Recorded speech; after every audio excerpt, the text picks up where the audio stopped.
In today's video, we are going to talk about the common challenges. In the last video, we talked about ways to immigrate to Canada.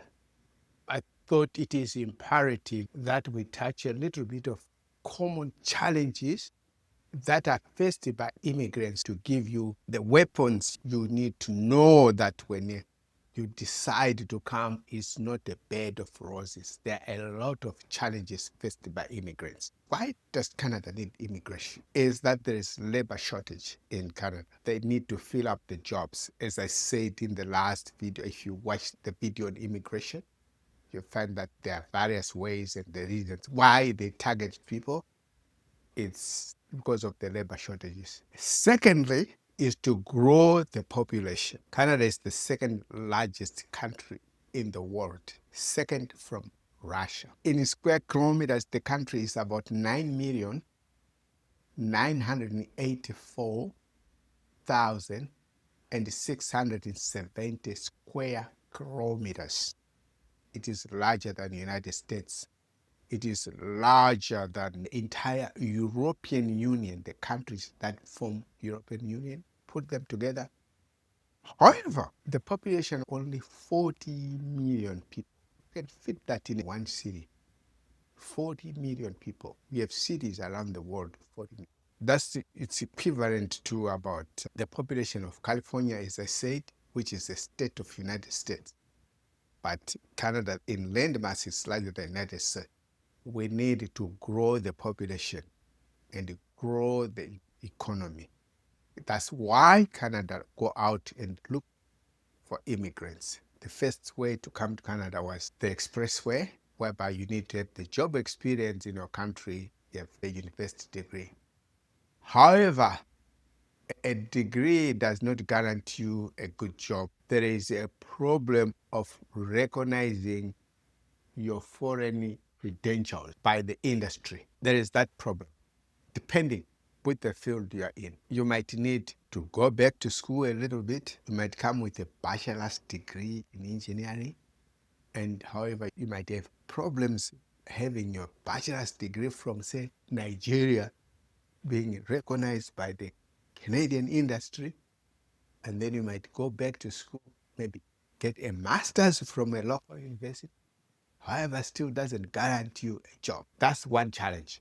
That's one of the very common challenges. People end up not working in their field, end up just picking another job. The second challenge is tied to the first one, which is job prospects.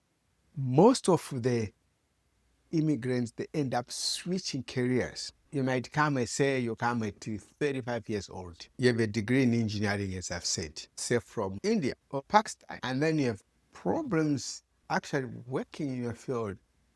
And then you decide to go back to school or take some courses and do something completely different. I'll give you just one case. This gentleman had a degree in physics from some East European country. Then he ended up going back to school and getting some short computer courses and worked in that field until he retired. That's the second challenge again, which is tied to the first one, the jobs. The third one again on jobs.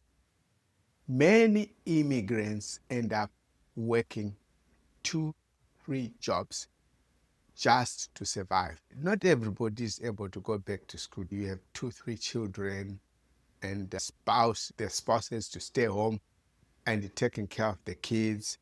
And then you might end up just picking up some 2, 3 jobs, even like minimum wage jobs, just food and shelter. That's a common challenge which immigrants face in Canada. So they can't get a job in their field. They end up just picking some jobs and end up working 2 to 3 jobs just to survive in an expensive economy. That's third issue. And another one is the housing. Whether you are working in a field, housing is very expensive. I made a video on housing. Buying a house in Canada, it's a dream. It's very expensive to buy a house. And a lot of immigrants find the challenge of buying a house.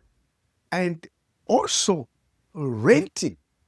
In cities like Toronto, renting can cost you as much as $1,000 for a basement, 1-bedroom basement apartment. And if you want 2 bedrooms, you're looking at a 1,500. Buying a house, it's a very expensive. Renting one, it's a very expensive. And if you want 3 bedrooms, you might end up paying 2,500. Buying one, it's very expensive. Renting one, it's very expensive. These are the challenges faced by immigrants. And then also in the first place are the challenges working in your field. And you're just starting all over and you need to be paying this amount for a house. Another challenge is a lot of immigrants might be coming from countries where taxes are not that very, 1 or 2 taxes, or not even taxes. But then you come to Canada, there are 17 different types of taxes, and you spend up to 50% of your total income on taxes. We have the GST, which is goods and services. This is value-added tax, which is called goods and services tax. Then we have a provincial sales tax. We have income tax. We have property tax. We have gas when you go and buy gasoline, go and buy petrol. There is taxes. There are a lot of taxes which are even hidden in certain goods which you don't even pay direct. If you own a house, there is property taxes, as I said in the housing, that you'll be paying 1% of the value of your property a year to the local authorities, to the city you live in, property taxes. 50% of your total income goes to taxes. The taxes are very high in Canada. Another challenge compared to, now this one I'm comparing it to other G7 countries. There is very high cell phone bills there, the cell phone contracts, the cell phone and internet services, they are very high. They are very expensive. They are very expensive as compared to other G7 countries. The other reason which I did find when I was trying to research on this subject, they are saying because Canada is a large in a land mass, the population is so sparsely populated country, and so they have to build these towers across. They have to spread them all over, and that adds up to the cost of cell phone contracts in Canada. What I mean by that, let me try and reiterate on this point. People who might be watching this from countries where they prepay cell phone services. Here in Canada, we sign contracts with cell phone. But you get a package, say you get so much gigabytes of data, and this gigabytes of data, and you'll be paying this much. An average contract, which I looked at in one of the Scandinavian countries, it's about $25 US. That's the average.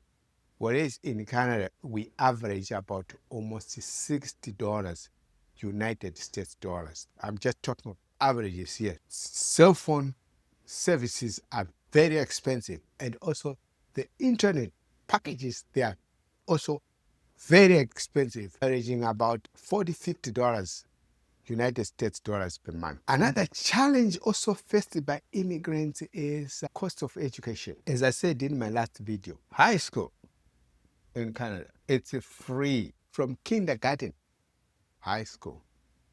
It's free. If you want to yourself go back to school, or you want to send your kids to school, the cost of university is very expensive. You have to pay through the nose. Now, this is a challenge for a lot of immigrants. Say you come to Canada, you have 2-3 children who are in middle school. The school system is elementary, middle school, and then high school. You come here, you have children who are in middle school in about 4 years or so. They are finishing high school, and you haven't settled, and now they have to go to university, and you have to pay for them. You have to be paying something like $3,000, $4,000, $5,000 American dollars per semester. That's very expensive. This is a challenge to immigrants because they haven't settled. Unlike those who have been here for a while, as I said in the video, like on avoiding student loan, as soon as the child is born, they can start doing some savings, registered education savings plan. Another challenge is that of culture. As I said before, 20% of people living in Canada, they are from other countries, like coming to about 22%. However, the society is structured, controlled, and the laws are made based on the culture of the dominant group, that 80%. Let's remind ourselves that these people here, multi-generational Canadians, they control everything. They control the institutions, they control politics, they control education system, they control the police. The person that you might have policeman who doesn't look like the dominant group, but still he's controlled by the culture, the views, and the values of the dominant group. Culture is a bit of a challenge. Whatever you do in Canadian society is based on the culture of the dominant group. They try to set it as multicultural. There is nothing like multicultural. It's the culture of the dominant group that prevails at the end of the day. The culture that controls the societal values, the laws, and everything. The children, if they come here through schooling, they immerse themselves quickly in a Canadian culture that teenagers might want to go to some club and come back at 2 a.m. in the morning. You shout at one of your kids, they might dial 911 and call the police on you, which is unlike some of the countries you might come from. There is that cultural conflict, that cultural differences. And it takes a while to adjust yourself to the culture of the society. Another challenge faced by immigrants is that of transport and higher car insurance. Sometimes you need a reliable transport to buy yourself a car, but you haven't been in the country for that long to build credit. You might rely on public transit for a while, which might give you a bit of a challenge to get you your 2-3 jobs. And also, if you buy a car, the car insurances are very high. There are different province by provinces, but generally insurances are high as compared to other G7 countries. I want to make one point clear. There was a comment made by one of my videos, but it wasn't direct on my channel, but it was on one of the social medias I had posted the video. So you'd find that when I'm saying things are expensive in Canada, I'm comparing Canada to other G7, to other developed countries. I'm not comparing it to other third world, which are under totalitarian regimes with the 70% unemployment. No, I'm comparing it to other developed countries only. As I said, expensive. When I talked about cell phone, I compared it to one of the Scandinavian countries. I wouldn't compare it to some third world under totalitarian regime. Let's move on. Another challenge faced by immigrants is that of freezing temperature, as I said, which was the cons when I talked about immigration. The temperatures can go as low as -40 with the snow, with ice pellets, freezing rain, all that.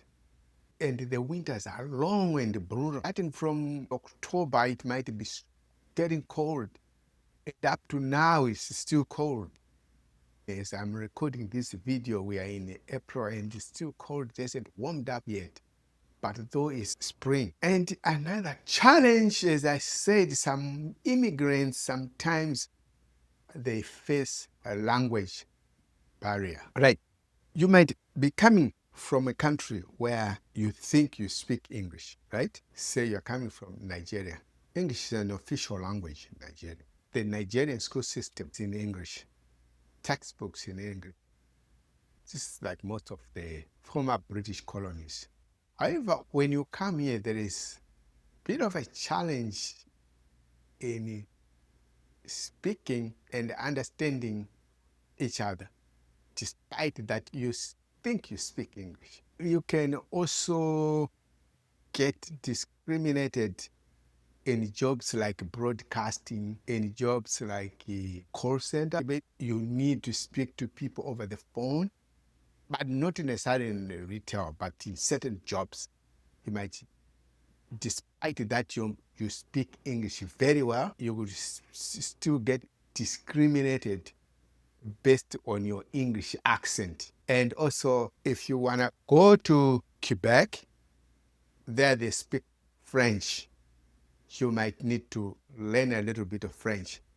There is discrimination based on accent, which is very prevalent in Canada. They might not necessarily tell you, but it happens a lot. It happens a lot more. If you think you speak English, come here and then you find that you'll be discriminated on how you speak, how you pronounce certain words, the rise and fall of your voice, and how you sound. Another cultural adjustment. It's another. Social norms, said before, tends to be marketed by the immigration officials, multicultural. But in reality, on the ground, that's not the case. But bear in mind, let's get that clear. The society is structured, built on, based on the culture of this multi-generational Canadian who make the 80%. These are the people who control the institutions, who control the politics, who control the school system, who run the cities. And everything is based on their culture. The social norms, the customs, the lifestyle, everything is based on their culture. This is why I told you about having this conflict with the people who come from certain conservative background, come here and then they have to deal with the teenagers who want to be out on the street, who want to be out clubbing until 2 a.m. and you can't stand on their way, otherwise they will call the police on. Everything is built on the culture.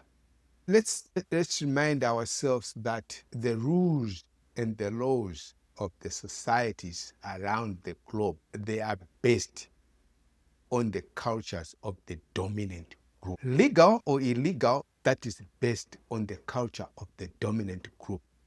You have to adjust to the culture of the dominant group in order for you not to be found on the wrong side of the law. If you go to Korea, the Korean laws are made on the culture of the dominant group, which is the Korean people.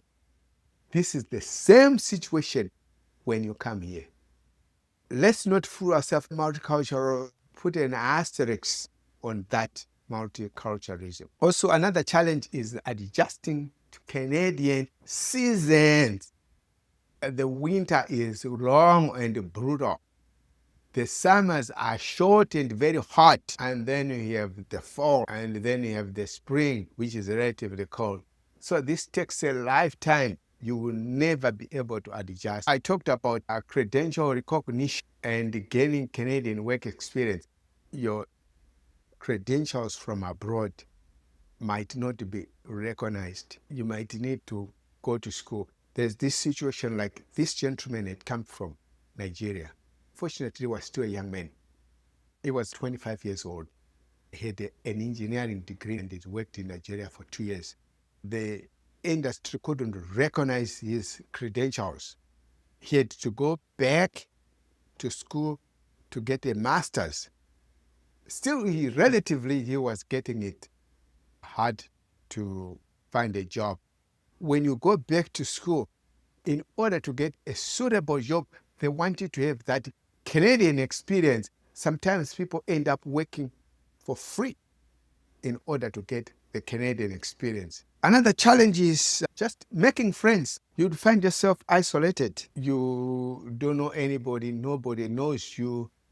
A lot of people end up falling on their ethnic group, are looking for people from their country of origin in order not to feel very lonely. It's a lonely country, which becomes very difficult to make friends. I wanted to also to reiterate on something. On culture, I talked about culture twice. There is cultural differences when you come to Canada. The social customs, the attitude towards gender, religion, religious diversity, ethnicity, sexuality, and these are some of the issues that be different. Although Canada, the immigration official, the market is multicultural, but in reality, that's not the case.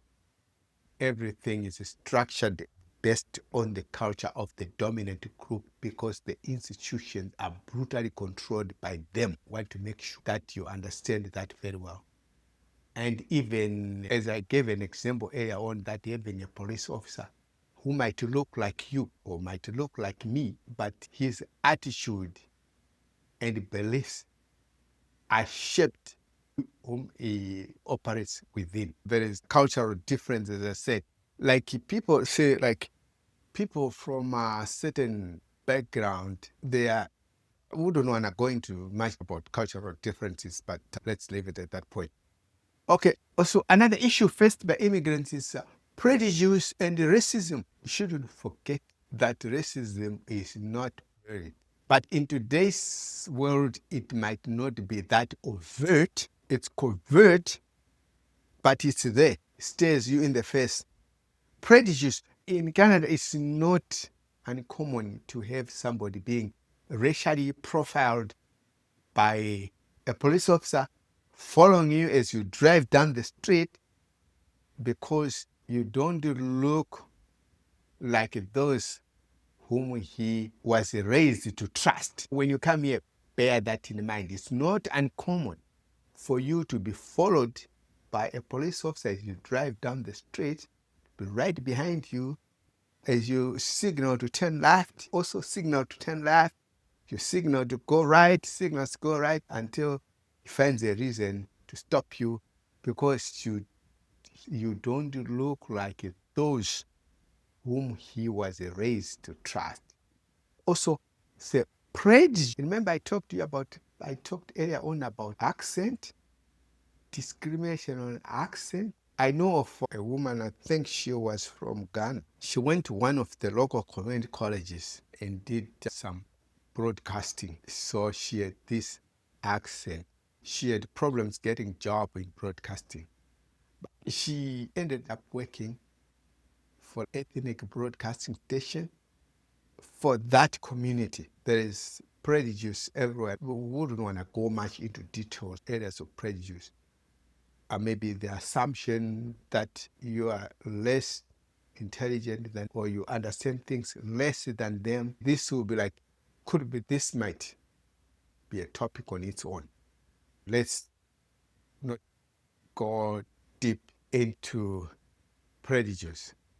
These are some of the challenges faced by immigrants when they come to Canada. I thought I could make a video about this so that you know that it's not all that rosy. It's not all that perfect. It's like you have the tools to know what I expect in what I'm walking into. Thank you very much for watching this video right to the end. Subscribe.